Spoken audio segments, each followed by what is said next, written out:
마가복음 9장 2절부터 13절까지인데 9절까지만 읽도록 하겠습니다. 마가복음 9장 2절부터 9절까지 저와 여러분 교독하도록 하겠습니다. 신약 67페이지 있는 본문 마가복음 9장 2절 제가 먼저 읽습니다. 엿새 후에 예수께서 베드로와 야고보와 요한을 데리시고 따로 높은 산에 올라가셨더니 그들 앞에서 변형되사 그 옷이 광채가 나며 빨래하는 자가 그렇게 희게 할 수 없을 만큼 매우 희어졌더라. 이에 엘리야가 모세와 함께 그들에게 나타나 예수와 더불어 말하거늘 베드로가 예수께 고하되 랍비여, 우리가 여기 있는 것이 좋사오니 우리가 초막셋을 짓되 하나는 주를 위하여 하나는 모세를 위하여 하나는 엘리야를 위하여 하시다 하니. 이는 그들이 몹시 무서워하므로 그가 무슨 말을 할지 알지 못함이더라. 아침 구름이 와서 그들을 덮으며 구름 속에서 소리가 나되 이는 내 사랑하는 아들이니 너희는 그의 말을 들으라 하는지라. 문득 들러보니 아무도 보이지 아니하고 오직 예수와 자기들 뿐이었더라. 그들이 산에서 내려올 때에 예수께서 경고하시되 인자가 죽은 자 가운데서 살아날 때까지는 본 것을 아무에게도 이르지 말라 하시니. 아멘. 네, 예수님의 변화되심이라는 제목으로 오늘 본문을 함께 살펴보고자 합니다. 데무노 톨스토이가 이제 러시아의 기독교를 바라보면서 안타까워하며 했던 그 지적한 글이 참 와닿고 공감이 되는데 제가 한번 읽어보겠습니다. 기독교인들은 세상의 변화를 위해서 기도한다. 세상의 변화, 인류의 변화를 위해서 기도하고 있는 사람들은 적지 않은 것 같다. 그러나 자신의 변화를 위해서 기도하고 있는 사람은 그렇게 많은 것 같지 않다.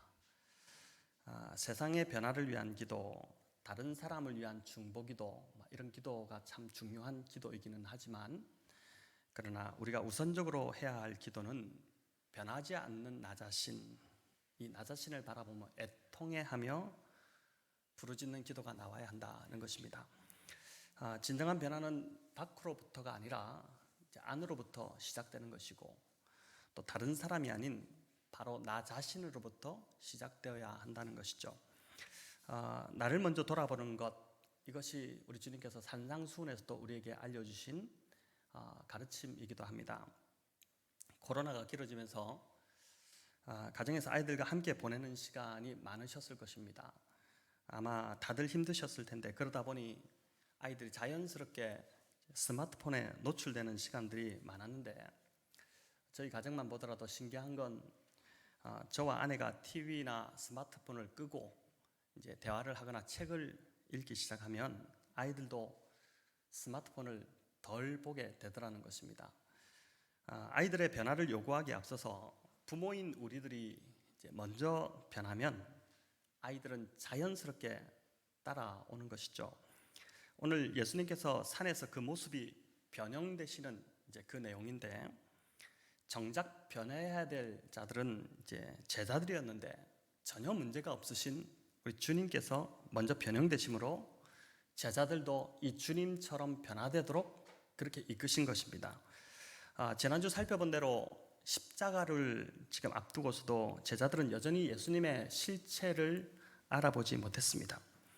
예수님이 왜 이 땅에 오셨는지, 왜 십자가를 지시는지, 그리고 왜 죽임을 당하셔야 하는지 이제 거기에 대해서 눈이 열리지 않은 것입니다. 눈이 먼 채로 오직 예수님을 바라보면서 정치적 해방을 가져올 그 군사적 어떤 메시아로만 헛된 기대를 가졌던 것이죠. 그러니 주님을 바르게 보지 못하는 이 제자들이야말로 이제 영적인 맹인, 진정한 영적 맹인이었던 것입니다. 이런 제자들을 보면서 주님이 참 마음이 많이 답답하셨을 텐데도 이들을 채근하지 않으시고 오히려 주님이 먼저 지금 변화되심으로 제자들도 주님처럼 그 변화된 주님의 모습을 보고 따라오도록 그렇게 이제 이끄셨던 것입니다. 자, 그런데 여기서 중요한 것은 이제 주님이 변화되셨다고 해서 변화되기 이전의 모습이, 주님의 그 모습이 뭔가 부족하거나 또는 모자르지 않다는 것이죠. 제자들은 당연히 변화되기 전에 형편없는 자들이었습니다. 우리가 잘 알지 않습니까? 나중에 예수님의 부활을 경험하고 또 오순절 성령을 받음으로 그들이 제대로 이제 변화가 되었지, 그전에는 참 형편없는 모습이었죠. 하지만 주님은 이 땅에 계실 때 비록 완전한 인간이시기 때문에 육체의 제한을 받으셨을지는 몰라도 하나님의 온전한 신성을 가지고 계셨던 분입니다. 온전하신 분이었죠. 그렇기에 이제 산에서 변화되신 이 주님의 모습, 이 모습은 이제 새로운 모습이라기보다는 그 주님 안에, 예수님 안에 감추어져 있는 그 신성이 이 순간에 그 신성의 영광이 드러난 것이다라고 이제 볼 수 있습니다. 오늘 본문에는 예수님이 변형되시면서 그 옷의 광채가 희게 되었다. 세상에서 빨래하는 자가 그렇게 희게 할 수 없을 정도로 희게 되었다. 이렇게 이제 나오는데, 마태복음 17장 2절에 보면은 이제 그 얼굴이 해같이 빛나고 또 옷이 빛과 같이 희게 되었다 이렇게 나옵니다. 그들 앞에서 변형되사 그 얼굴이 해같이 빛나며 옷이 빛과 같이 희어졌더라 이렇게 기록하고 있는데, 이제 옷뿐만 아니라 얼굴에 대한 묘사까지 마태는 이제 기록을 하고 있습니다. 성경에서 얼굴이 해같이 빛난 사람이 한 사람 더 있었죠. 누굽니까? 이제 모세죠. 그 강체가 얼마나 강한지 사람들이 모세 가까이 그 얼굴을 보지 못하고 가까이 가지 못할 정도로 수건으로 얼굴을 가려야 했을 정도로 얼굴에서 강체가 강하게 났는데, 모세가 이렇게 된 것은 이제 시내산에서 십계명의 두 돌판을 받기 위해 두 번째 올라갔을 때, 그렇죠. 금송아지 사건으로 첫 번째는 그 돌판을 깨뜨리고 두 번째 다시 올라갔을 때 40일간 하나님의 그 임재 속에, 그 시내산에서 하나님의 그 영광 속에 머물면서 그의 얼굴이 이제 이렇게 바뀌었습니다. 마치 해를 반사하는 달처럼 이제 그 자체에서 나온 빛이 아니라 하나님의 영광이 모세에게 비춰지면서 그 얼굴이 그렇게 변한 것이죠. 예수님은 이제 모세와 비교할 바가 안 되는 이제 그런 분입니다. 히브리서 1장 3절 이렇게 말씀합니다. 우리 같이 한번 읽어볼까요? 이는 하나님의 영광의 강체시요 그 본체의 형상이시라. 그의 능력의 말씀으로 만물을 붙드시며 죄를 정결하게 하는 일을 하시고 높은 곳에 계신 지극히 크신 이의 우편에 앉으셨느니라. 아멘. 예수님은 반사체가 아니라 본체시라는 것입니다. 이제 곧 그분이 하나님이시기 때문에 얼굴만 아니라 온 옷까지, 입으신 옷까지 완전히 다 빛나게 되는 그 하나님의 영광의 광채가 우리 주님에게서 나타났다는 것이죠. 자, 그럼 이제 예수님의 이 변형되심의 사건은 왜 이 시점에서 일어났던 것일까요? 또 그리고 십자가를 앞두고 이것이 왜 필요했던 것일까요? 여러분 이런 생각을 해보지 않으셨습니까? 몇 가지를 생각해 볼 수 있는데, 우선 병행 본문인 누가복음 9장을 보면 예수님께서 변형되심을 의도하고 산에 가시지 않았다는 것을 우리가 알게 됩니다. 누가복음은 단지 예수님이 산에 기도하시러 가셨다, 그리고 기도하실 때에 용모가 변화되었다 이렇게 하거든요. 우리 누가복음 9장 28절 29절도 같이 한번 읽어볼까요? 이 말씀을 하신 후 8일쯤 되어 예수께서 베드로와 요한과 야고보를 데리고 기도하시러 산에 올라가사 기도하실 때에 용모가 변화되고 그 옷이 휘어져 광채가 나더라. 아멘. 마가복음에는 엿새 후에 가셨다 이렇게 하고 있고, 여기 누가복음에 보니까 8일쯤 되어 산에 오르셨다. 차이가 있죠. 이 차이를 두고 성경을 반박하는 자들은 그래서 성경이 잘못되었다 이렇게 주장하기도 하는데, 사실은 이런 차이는 오히려 성경이 짜맞추어지지 않았다는 것을 반증합니다. 인간의 기억은 틀릴 수 있습니다. 신방을 해보면 이제 평생을 같이 살아온 부부도 같은 경험을 가지고 다른 소리를 하는 것을 듣게 됩니다. 왜 이렇게 딴소리를 하시나 두 분이? 그런데 부부조차도 이렇게 기억이 다른데 사복음서는 저자도 다 다르고 기록된 시기도 다르고 목적도 다르고 또 그 복음서를 복음서를 들었던 대상들도 다 다른 공동체들입니다. 그러니 당연히 인간의 기억이 틀릴 수 있는데 이렇게 차이가 나는 것은 당연한 것이죠. 예수님의 산에 오르신 이유는 이제 기도하기 위함이었고, 또 기도하실 때 용모가 변화되셨습니다. 여기서 중요한 것은 변화되었다는 것이 능동태가 아니라 수동태로 되어 있다는 것입니다. 그러니까 예수님이 스스로 변화하신 것이 아니라 하나님께서 예수님을 변모시키신 것입니다. 하나님께서 왜 예수님을 이렇게 영광스러운 모습으로 변화를 시키셨을까요? 지금 이 시점에서 예수님과 제자들에게 하나님의 영광을 경험하는 것이 꼭 필요했기 때문에 그렇게 하신 것입니다. 마가복음은 엿새 후에 산에 오르셨다. 또 누가복음은 이 말씀을 하신 후 8일쯤 되어 산에 오르셨다는데, 마가복음도 그렇고 누가복음도 언제로부터 6일이고 언제로부터 8일인지를 보면은 베드로가 신앙 고백을 한 날로부터 6일과 8일째입니다.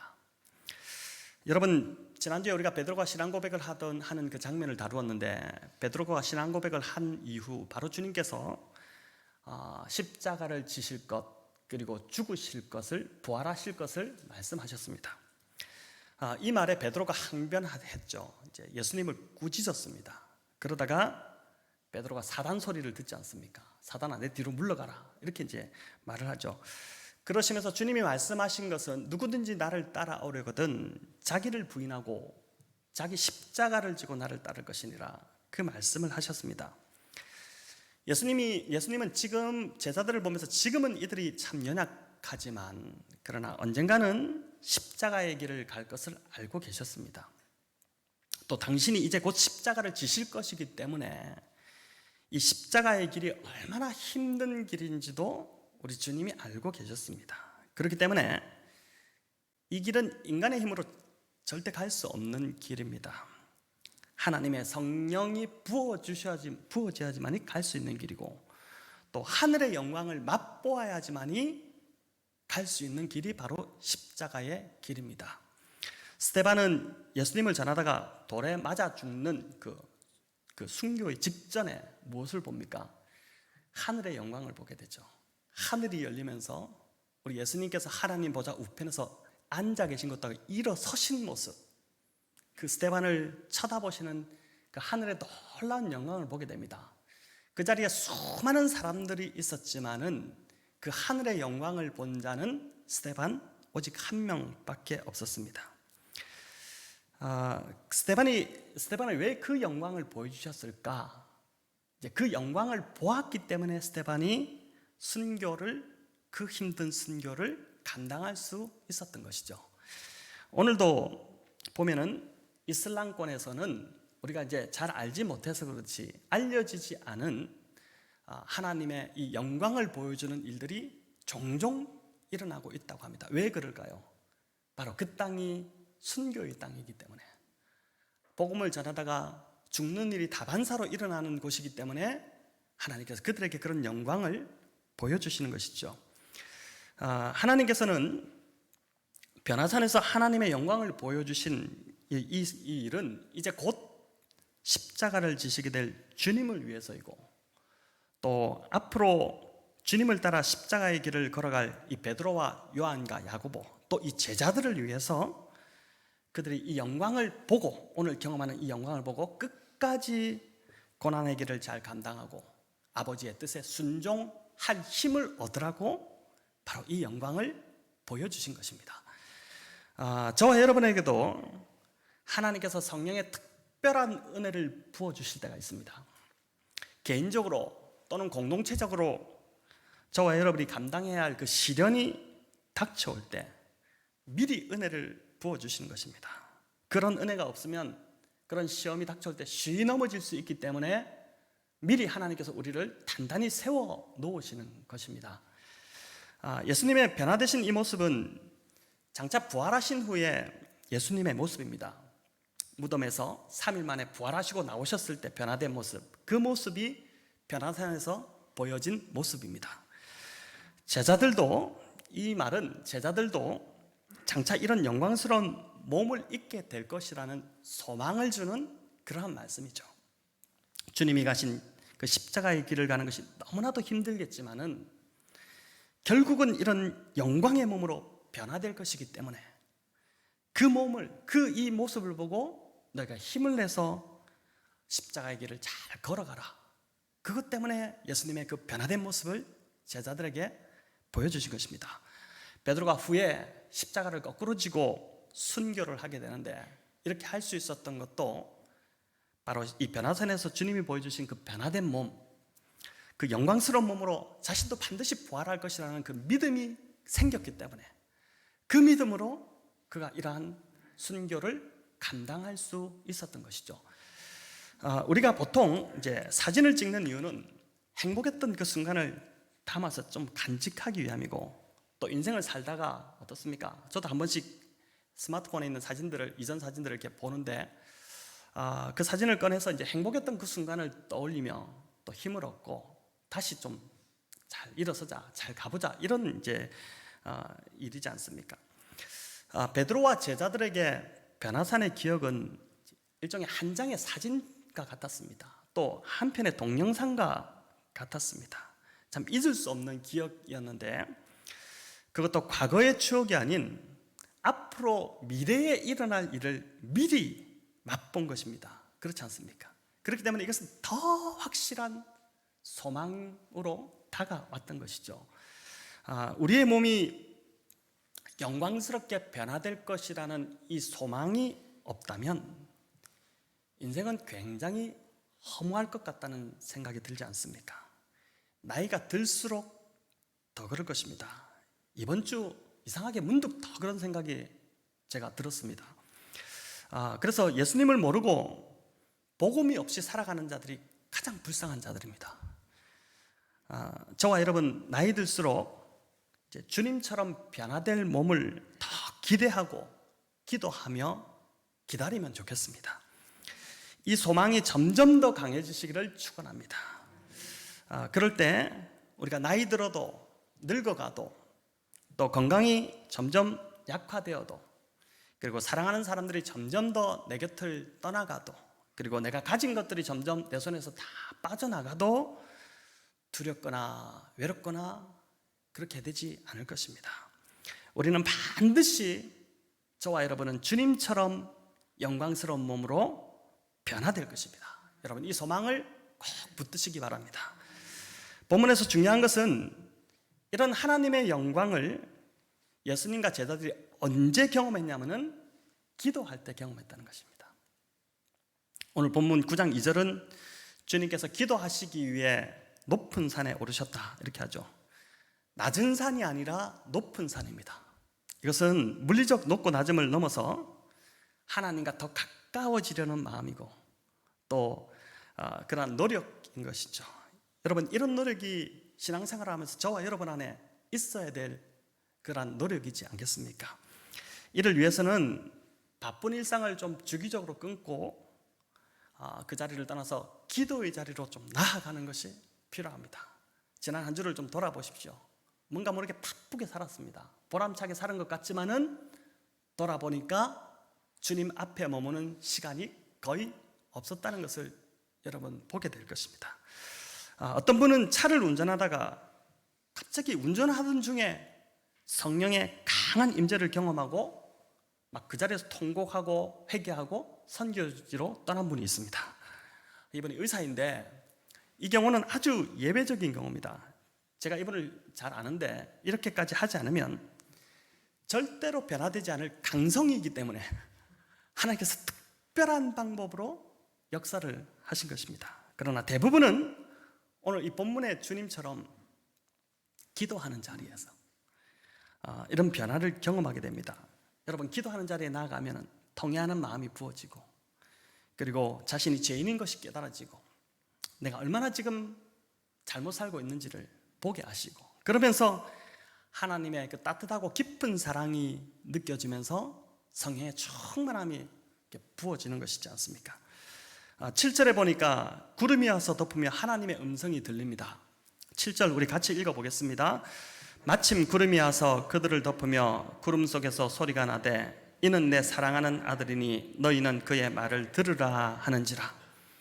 구름은 이제 구약의 모세의 때도 보면은 하나님의 임재의 상징입니다. 구름이 왔다는 것은 지금 하나님이 임재하셨다는 뜻이죠. 그러면서 하나님의 음성을 이 제자들이 직접 듣게 됩니다. 여러분 이게 얼마나 황홀한 경험이겠습니까? 중요한 것은 지금도 우리가 기도의 자리에 나아가지 않아서 그렇지, 기도의 자리에 나아가기만 한다면은 이런 하나님의 음성을 들을 수 있다는 것이죠. 육성으로 직접 들리지 않을 수는 있어도 분명하고 확실한 성령의 세미한 음성이 우리에게 찾아오시는 것입니다. 이는 내 사랑하는 아들이다. 여러분, 이 말이 예수님에게 얼마나 힘이 되셨겠습니까?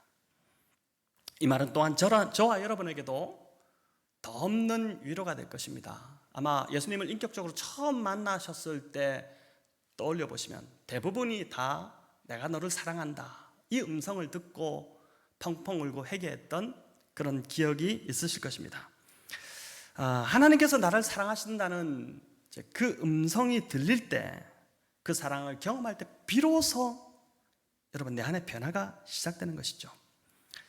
기도의 자리에서 주님의 사랑의 음성을 듣는 자는 눈물이 흐를 수밖에 없습니다. 이런 죄인을 사랑하셨다는 사실에 기쁨이 샘솟고 다시 삶의 소망이 생겨나기 시작하는 것이죠. 이런 자의 얼굴이 바뀌어집니다. 눈물, 범벅으로 비록 얼굴이 화장도 다 지워졌지만은 그 얼굴에서 빛이 나기 시작하는 것이죠.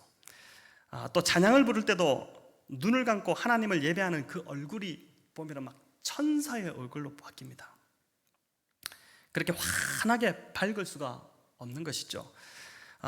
찬양을 부르며 그 가사의 고백에서 은혜를 받고 주님이 너무 좋으니까 그렇게 얼굴이 바뀌는 것입니다.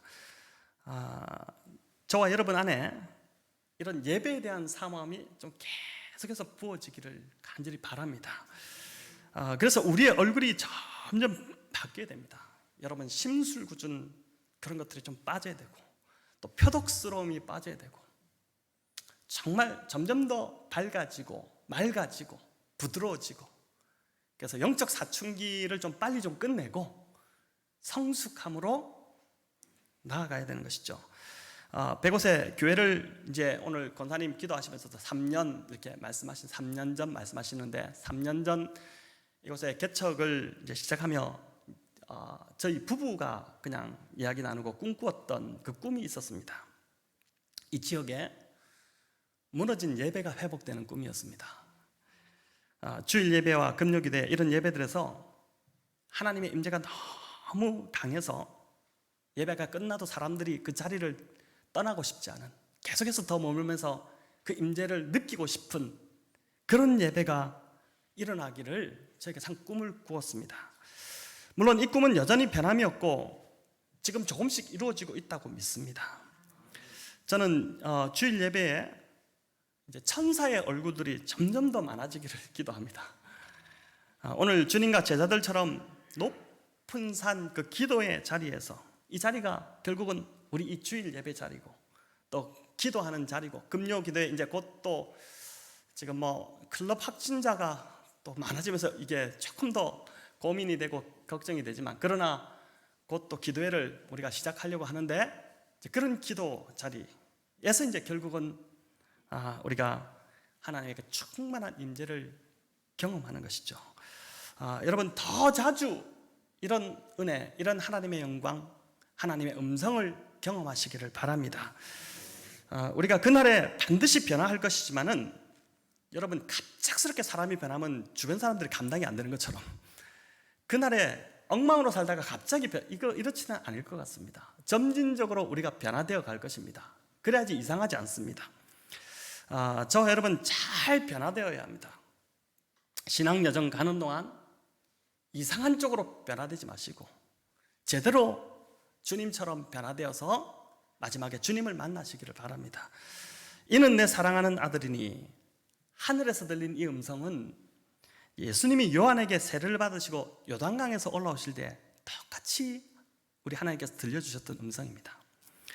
예수님의 공생의 시작이 이 음성으로, 내가 너를 사랑한다는 그 음성으로 시작되었고, 또 지금 십자가를 앞두고 똑같이 이 음성을 들려주심으로 십자가를 마지막으로 감당케 하셨습니다.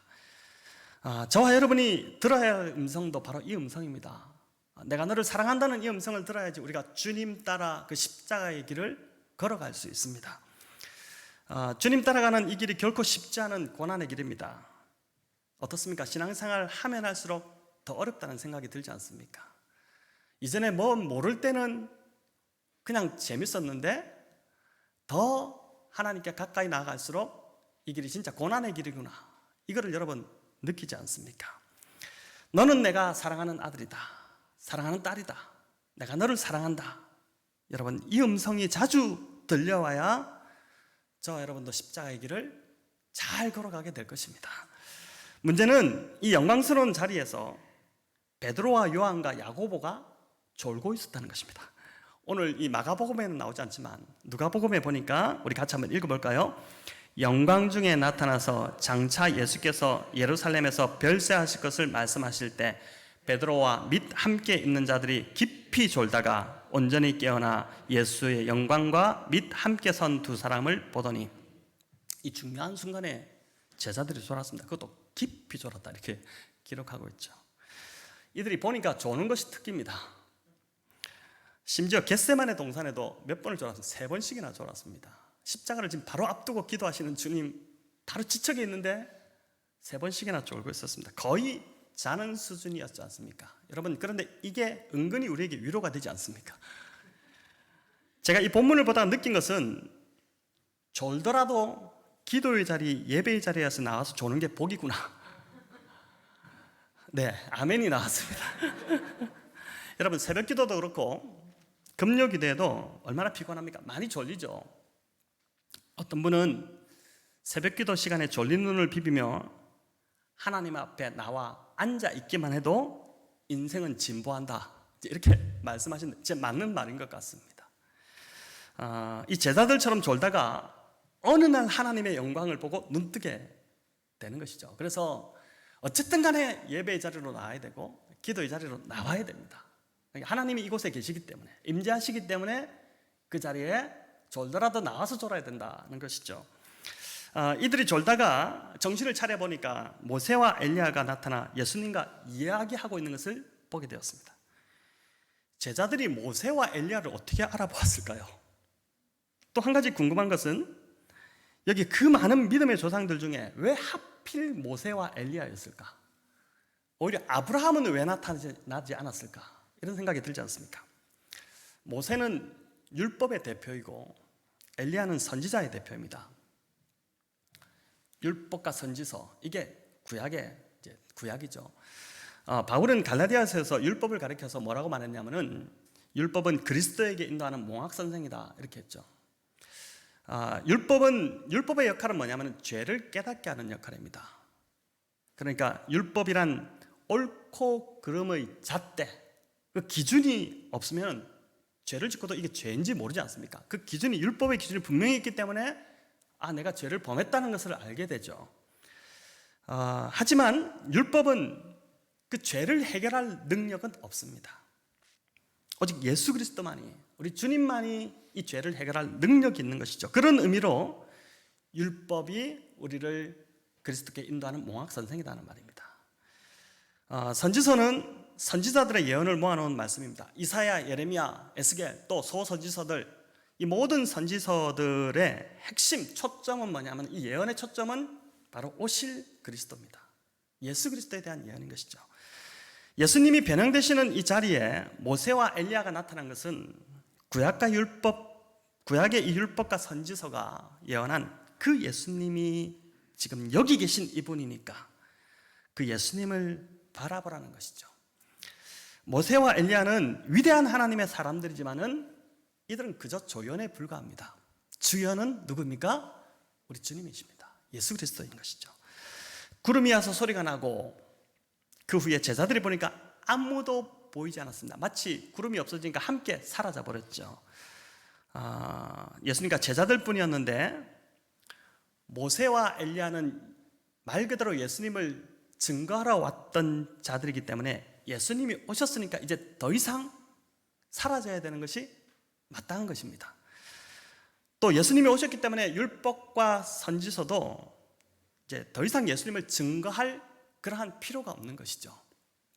5절에 보면 베드로가 예수님께 고하는데 여기가 좋사오니 초막셋을 지켰습니다. 이렇게 합니다. 하나는 주를 위하여, 하나는 모세를 위하여, 하나는 엘리야를 위하여 지켰습니다. 이렇게 하죠. 초막셋을 짓고 지금 베드로는 그냥 산 위에 머물겠다고 고백을 한 것입니다. 앞에서 이제 예수님께서 사단이라고 막 하면서 앞에서도 야단 맞더니 지금 여전히 정신을 차리지 못하고 6절에 보니까 뭐라고 합니까? 지가 무슨 말을 하는지도 모르고 그냥 지금 말을 하고 있는 이제 그런 베드로의 모습을 보게 되는 것이죠. 9절에도 있듯이 예수님께서는 이제 이 변화산 사건을 경험하신 후에 바로 산에서 내려오셨는데 베드로는 계속 산에 머물러 있고자 한 것입니다. 그리스도의 제자는 어떤 자가 되어야 하는가? 영적 체험을 해야 되지만은 그 체험에 머물고만 있으면 안 되고 그 영광의 체험으로 또 하나님의 정말 사랑의 음성을 들었다면은 그것으로 회복되고 힘을 얻었다면은 다시 삶의 자리로 내려와야 하는 자들이 그리스도의 제자들이라는 것입니다. 이어 14절부터 보면 귀신 들린 자들을 고치는 장면이 나오는데 하나님의 영광을 본 자들, 그들은 예수님을 붙들고 이제 치열한 삶의 현장, 이 귀신들이 우글거리고 있는 현장이지 않습니까? 삶이, 세상이 그런 곳이지 않습니까? 그곳으로 내려와야 한다는 것입니다. 그곳에서 바로 복음적 삶을 살아내야 될 자들이 제자들이라는 것이죠. 체험만을 추구해서 쫓아다니는 자들, 그래서 참 위험합니다. 체험에 빠져들게 되면 어떻게 되냐면 체험을 절대화 시켜버립니다. 체험이 없는 자들을 무시하고 자기가 경험한 것이 전부가 되고 이제 업신여기고 이렇게 되는 것이죠. 그리고 이제 약간 중독성이 있어서 이 체험은 보니까 더 자극적인 체험을 막 쫓다 보니까 이 기도원 저 기도원 막 전전거 누가 용하다더라, 누가 신령하다더라 이러면 이제 그 쫓아다니면서 가정도 등지고 공동체도 떠나고 결국은 그 삶이 피폐해져 버리는 것이죠. 여러분, 이런 자들이 주변에 우리가 보고 있지 않습니까? 7절에서 구름 속에서 들린 하나님의 음성이 무엇이라고 하는지를 우리가 볼 필요가 있습니다. 이는 내 사랑하는 아들이니 뭐라고 합니까? 너희는 그의 말을 들으라 하는지라. 또 이 구절은 신명기에서 모세가 이제 예언한 예수 그리스도를 예언적으로 모세가 똑같이 이제 예언했는데 신명기 18장 15절 우리 같이 읽어볼까요? 내 하나님 여호와께서 너희 가운데 내 형제 중에서 너를 위하여 나와 같은 선지자 하나를 일으키시리니 너희는 그의 말을 들을지니라. 똑같은 선지자 하나, 예수 그리스도입니다.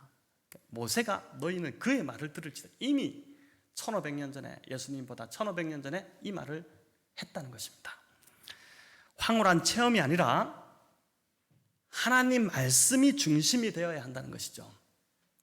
하나님 말씀을 들어야 우리가 살 수 있고 그 말씀을 붙들고 그 말씀대로 살아야지만이 저와 여러분이 우리 주님처럼 십자가의 길을 잘 걸어갈 수 있다는 것입니다. 성도 여러분, 오늘 변화산에서 예수님이 이 변모하신 이 사건에 담긴 의미들을 우리가 살펴보았는데 우리가 주님 가신 길을, 그 십자가의 길을 걸어가야 할 자들입니다. 여러분, 지금 신앙생활 하시면서 이 땅에서 잘 되고 내가 막 축복 많이 받아가지고 잘 살고 좋죠. 그러나 그것이 우리의 본질이 아니라 우리는 이 땅에서 주님 가신 그 십자가의 길을 걸어가야 될 자들이라는 것입니다. 그런데 그 길을 잘 가기 위해서 오늘 보여주시는 것이 하나님의 영광을 경험해야 되고 그리고 주님의 그 사랑의 음성을 자주 들어야 된다는 것입니다. 여러분, 그렇게 하기 위해서 오늘 주님 보여주신 것, 기도의 자리로 산 위로 올라가고 일상에서 떠나서 주님을 만나는 시간을 자주자주 가져야지만이 된다는 것이죠. 졸더라도 나가라. 이게 제자들이 오늘 우리에게 주시는 본인 것 같습니다. 나가야 됩니다. 그래서 그 자리에서 주님의 음성을 들을 때에, 그 사랑의 음성을 들을 때에 우리가 말씀대로 십자가의 길을 걸어가게 될 것입니다. 신앙생활하면서 사람의 말에 우리가 상처받는 경우가 참 많지 않습니까? 그러나 이런 것들도 바로 그 자리에서 하나님의 영광을 경험할 때 아무것도 아닌 게 되고 힘을 얻고 십자가의 길을 꿋꿋하게 주님 가신 길을 우리가 걸어갈 수 있게 된다는 것입니다. 이번 한 주 나만의 변화산으로 여러분 꼭 나아가시기 바랍니다. 그 자리가 새벽기도의 자리가 될 수도 있고 또 우리 금요기도에도 뭐 시작하겠지만은 여러 이런저런 개인의 기도 자리가 있을 것입니다. 그러나 반드시 높은 산으로, 높다는 것은 세상으로부터 그만큼 떨어져 있는, 세상의 소리를 듣지 않을 곳, 또 기도하는데 핸드폰 갖고 와서 켜고 핸드폰을 보시면서 기도하시는 분들인데, 물론 기도 제목을 보시기 위한 것들도 있지만 세상과 자꾸 소통하려고 하지만 끊어지고, 그렇게 기도의 자리로 깊이 나아가야지 주님의 음성이 들리기 시작할 것입니다. 여러분, 그 영광을 경험하시고 그 음성을 들으시고 십자가의 길을 잘 걸어가시는 저와 여러분 다 되시기를 우리 주님의 이름으로 축원합니다.